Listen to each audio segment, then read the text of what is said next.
The fifth and final step is release. And release is widely misunderstood because it's like the period at the end of the sentence, and that's just all. But what you're doing is you're saving your treatment to your cosmic hard drive.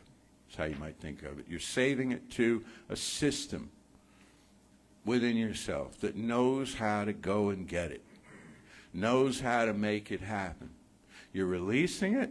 You're releasing your emotional attachment to it while it takes off and does what it does.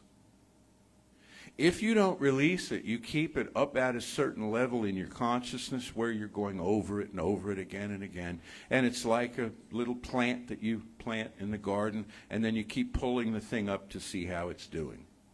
Have you ever done that, like when you were a little kid, or, you know, uninstructed in how gardening works? And you pull the thing out of its creative medium and you stunt its growth. So we want to release this thing. We want to let it go. I used to use the example of you write a letter and you put a stamp on the letter and you drop it in the mailbox. Sometimes we still do that, you know. And you trust. You trust that they're going to take the thing and deliver it, and in due time you're going to get a message back. Well, the same is true of anything that you send out by any form, you know, into the world.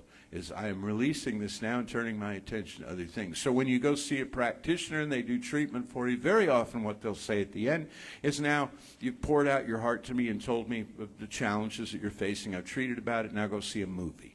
Okay? Now take a walk around the block. Go bowling. Whatever. Take your mind off the situation for a while to let this information move from the conscious to the subconscious level. Because at the subconscious level is where this oneness really turns up.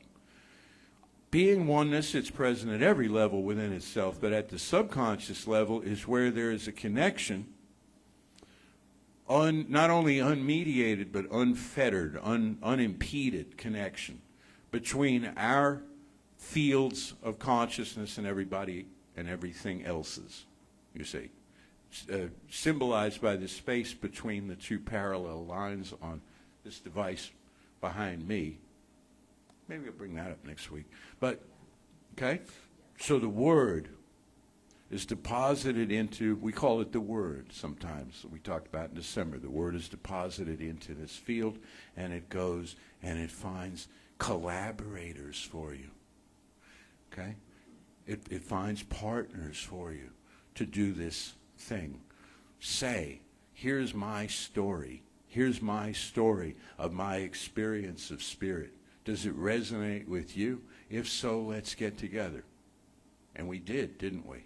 We got together and we formed a new religion and a new science, as Holmes said. One that was not based on judgment and separation and exclusion, but that was based on our joy and our gratitude for knowing who we are and whose we are and how we exist in this one life.